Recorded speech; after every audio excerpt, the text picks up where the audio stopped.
Hello, good day. Thank you for joining us today for our second webinar of the virtual origin trip. The last one was about the price increases in the market and how the higher prices are, how it's working, and how and some tips from us how to navigate the new financial landscape. So if you haven't seen it and you are interested, I would definitely recommend checking it out. You can find it on our Instagram or through our virtual origin trip page on the website. It's primavera.coffee/VOT. So I'll post the link in the chat in a little bit. But today we're talking about Jalapa, which is a really interesting coffee region. So yeah, my name's Kim, and welcome. And today the conversation will be with Nadine mostly, our founder and director. But first, we will have a little look at a video or an interview we did with Santos Moran, who is our mill manager and also a producer liaison for the coffee producers that are based in Jalapa. So Stijn, if you can click so we can see the next slide. No, the map actually. Oh, sorry.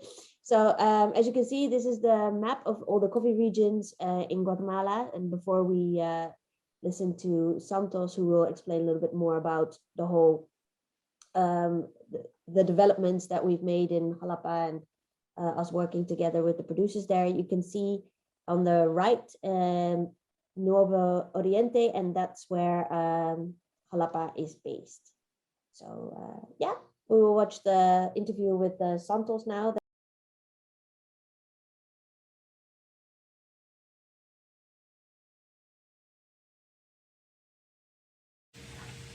Buenas tardes, mi nombre es Santos Morán, acá en la café de Café de la Central del Serinal, Guatemala.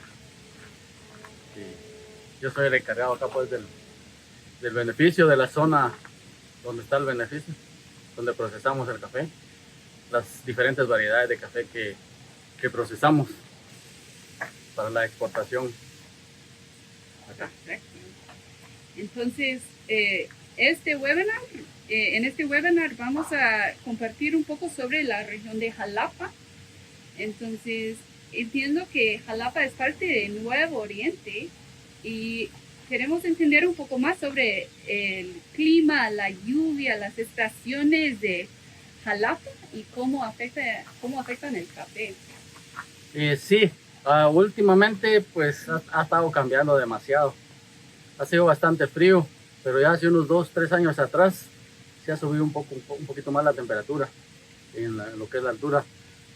Y eso hemos tenido variedades en el cultivo, variedad de problemas por el sistema de las lluvias. Y a veces son demasiadas y a veces son muy pocas. Entonces el año pasado tuvimos una época de que fue muy poca también y dañó un poco, que el café no creció mucho. El fruto se quedó pequeño por falta de agua.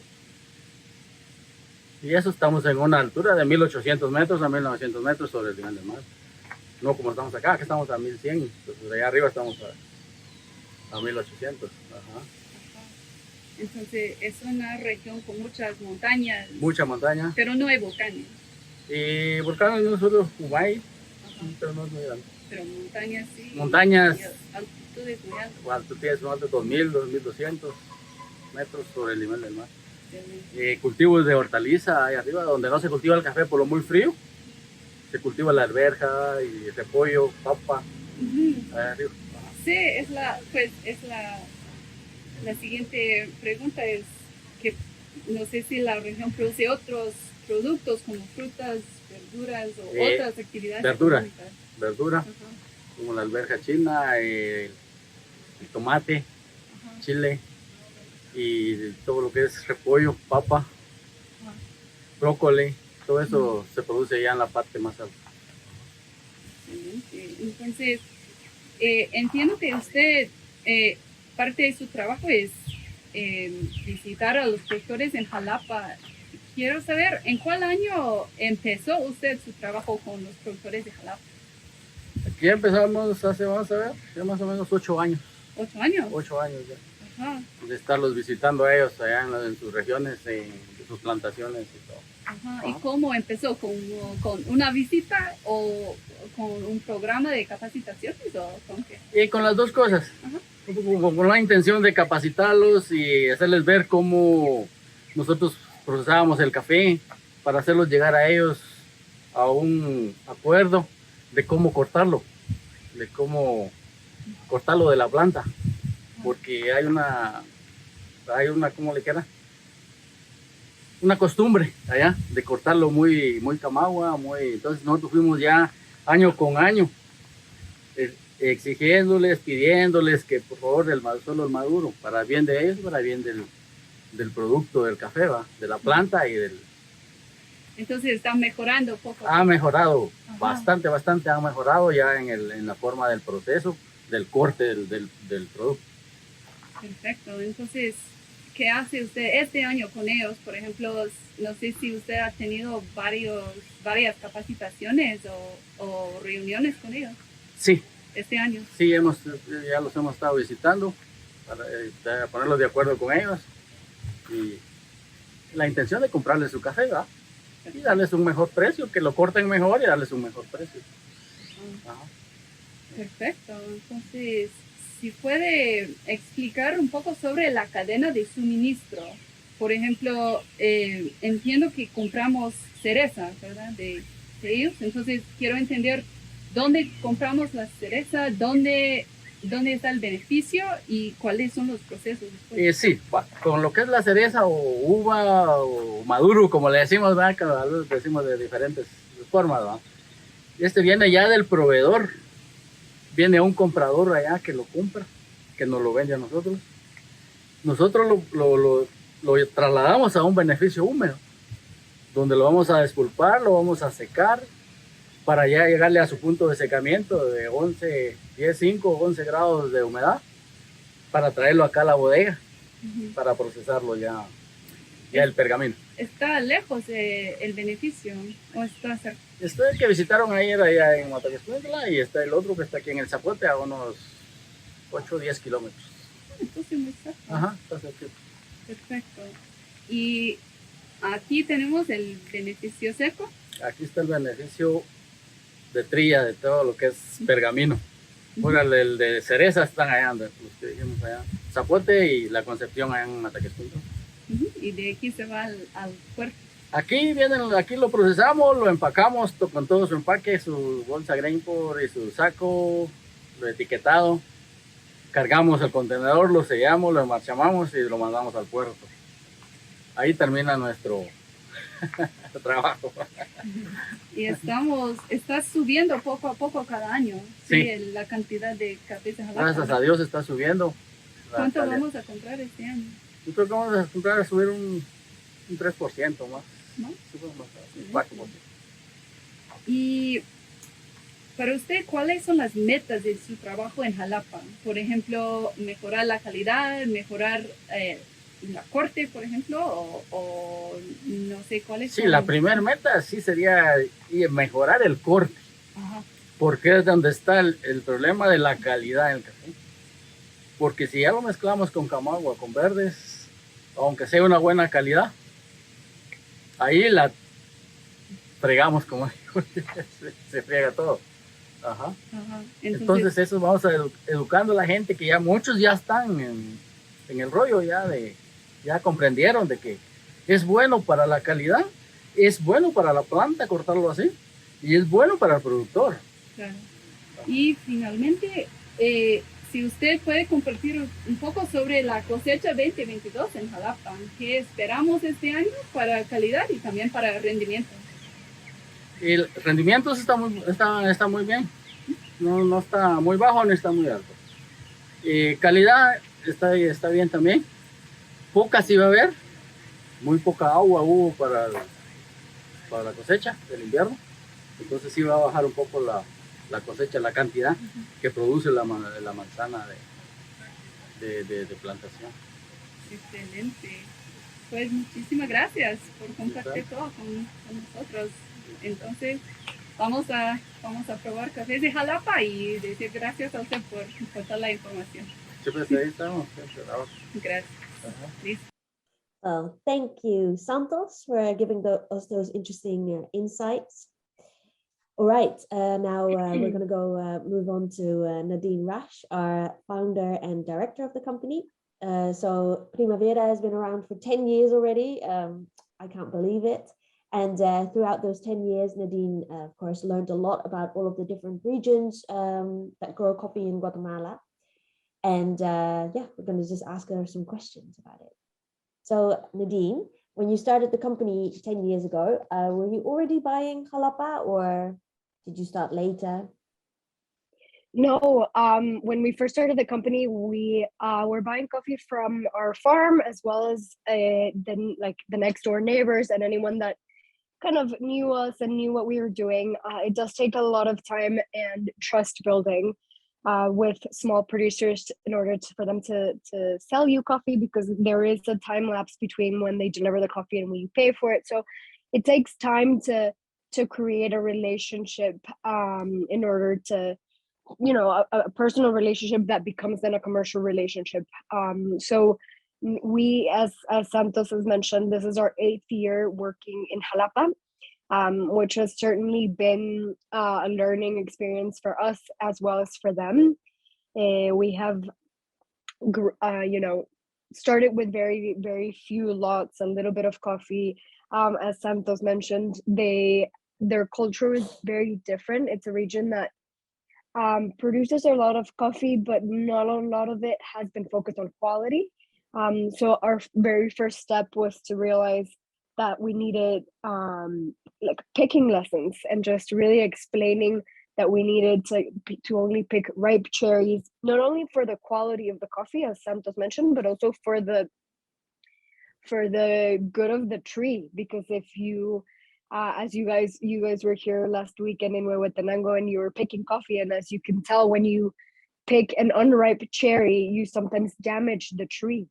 So and therefore you damage next year's harvest because that's where the flower is gonna come. So the idea is to explain to them, or our idea with them was to really start slow and steady and continue growing our relationship. So that is what we've done over the last 8 years. Huh. So good to hear. Yeah, as a rookie picker, I can say that it was way more difficult than I would imagine to actually pick the ripe cherries, pick them correctly, not damage the tree. Yeah. So I'm not very good at it. I'm sorry. Don't put me in the field. All right, that's interesting. So you definitely have seen the quality of Jalapa become better over the last 8 years. Yes, certainly. And so we entered Jalapa in the search for a coffee that was more balanced, full bodied, a lot of darker fruits, like stone fruits, with lower acidity, more coffees that were intended for espresso. And because to contrast what we purchased from Huehuetenango, which is a very fruity, high acidity coffee. And then slowly we started to realize that actually Jalapa has a lot more diversity to it than we originally thought. And you know, the altitudes, as Santos mentioned, are very high. You have amazing coffees and somewhat limited resources and knowledge for the producer. So that was one of the main reasons that we were like, I think this is a good gem to find here, because it's great altitude, there's good varietals. We just need a little bit more time and resources spent on the training, on the post-harvest training. Right. And because there's very little water in the area, very few producers, if any, have wet mills. So the culture there is to sell the coffee in cherry. And because they used to sell coffee to commercial buyers, they didn't have any incentives to pick ripe cherries. They would just strip pick whatever was there. So that has been our training there, and our incentive is for them to pick better quality coffee, and for us to, as also Santos mentioned in the video, to be able to provide higher prices for that higher quality coffee. Right, yeah. So we've really been investing in training the pickers, and then also the yeah, how to process the cherries afterwards. That's really interesting. Exactly. So as you said, we buy a lot of coffee from Huehuetenango as well. Do you think is Jalapa, are we increasing the volume that we are buying from there compared to Huehue every year, or how does that? Well, we've increased what we've purchased in both regions every year, but certainly Jalapa has been an interesting partner for us as we grow in the, as I mentioned, in the coffees for blends and for espresso coffees, because of the profile that it has. But we're slowly starting to realize that there's a lot of other coffees in Jalapa, just like we did in Huehue. It's not just the traditional Huehue. You can also find like super floral coffees in Huehuetenango, which tend to be associated with other regions of Guatemala. So it's nice to now see the potential that Jalapa has. As I mentioned, because they have the altitude, they have the varietals that are of good quality. It was just a matter of training the pickers, and there is no wet mills there, so we don't have to train for post-harvest processing. That we do ourselves. And as Santos mentioned, we work with 2 mills. We started working at the new mill called La Concepcion, which is much closer to Jalapa. It's located in Mataquescuintla, so the cherries have to travel a shorter amount of time. Okay, that's interesting. So I know that in Huehue we work with a lot of very, very small producers. Do you think is this the same in Jalapa, or is it do they have a lot of cooperatives there, or?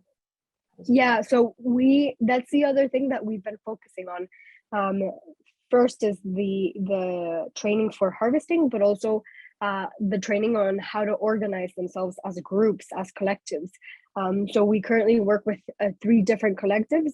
One of them has become an association 4 or 5 years ago. So they are an organized group. And as you say, like in Huehuetenango, these are also small producers. And some of them are associated, and then others are just a GAT, which is a Grupo de Amistad y Trabajo, which is also an organized group, but is more flexible. And they tend to start with family members. So they'll have all of the family members will have coffee. And so the brother, the father, and everyone will start delivering coffee to us. And what has been very interesting is that this region in Guatemala is not very women friendly, or wasn't very women friendly. And over the past few years, we've seen more and more women sort of raise their hands and want to deliver coffee to us. Actually, one of the groups that we're now working with is led by a woman, which has been very interesting to see and great for us. And we're certainly pushing and encouraging that going forward. Great. That's super positive to hear. Yeah. So as a roaster, what should I expect from Jalapa? Like, what can I use it for? What are the profiles good for? Well, as I mentioned, this coffee has a lower acidity, much bigger body, a much more creaminess. You do have really nice fruits, but more stone fruits and sweet caramel notes. I mean, here at La Central, at the coffee shop that we have, we use it as our espresso coffee. So I know it goes really well with milk. I mean, I'm sure many roasters have much more experience than we do in the roasting aspect of things. But it's certainly used well as espresso. We also use this coffee for decaf. So we decaffeinate a lot, and it has had really good feedback, and because it's normally as well used for espresso coffee.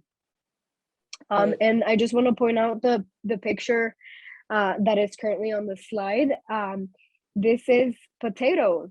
It's super interesting. So as Santos was saying, there's some really, really high altitudes. This is above 2,200 meters. And what you see on the closer side, this is all on the grass, that's all potato. And on the back side, you have peas, petit pois, grown at the back. So these are areas that have a lot of frost at night during the winter in particular. So you can't really grow coffee at these altitudes because of that. So it's an interesting combination of like European vegetables, I would say, or colder vegetables, as well as lower areas of coffee. This is another one that has mostly vegetables at the very, very top of the hills. You go there and it feels like a different country just because you're so high and it's cold. It's only during the middle of the day that it gets warm. Oh, cool. Mm-hmm. So this year, how do you see our relationship with Jalapa develop, and what do you see for the years after? No, it's been wonderful. We started buying coffee from them in Cherry in January. So we've been buying from them for 2 months now, for the 10th of January until now. I expect we have another 2 to 3 weeks left of harvest. And yeah, we've grown a lot with them. We've added another group to our sourcing, which has been wonderful. And as I said, Maria Elena has now been the head of the Association of Small Producers of Jalapa, because sadly last year, Raul, who was the main person, passed due to COVID. So she has now taken on the reins, which has been wonderful to see. So we have, really, really positive qualities, really great quality this year. So yeah, we hope that our roasting partners enjoy the coffee this year. And if you are interested in a coffee that is really sweet and perfect for espresso, get in touch with us, as well as any decaf. Yeah, we will in Europe. We will have decaf in May from Jalapa, so that's gonna be exciting. All right. Anything else you'd like to share, Nadine? Or no, I wanted to thank everyone for joining, and to mention that we keep focusing on the producer and on the small producers in order to find good international markets for their coffee, as well as always focusing on quality and improving quality year after year. So that's sort of the takeaway from the message. And if you are looking for coffee that is not as bright and as acidic as something from way away, we do have other options that will be more suitable for any of your coffee needs. super. Okay, thanks, Nadine. Well, I Thank think you. this was our webinar about Jalapa. I hope everyone enjoyed it. We will have our third and last webinar of the virtual origin trip in 2 weeks. So on Thursday, the 24th. It'll be at the same time, and we'll share the links on our Instagram and everything. So hope to see you there. Thank you.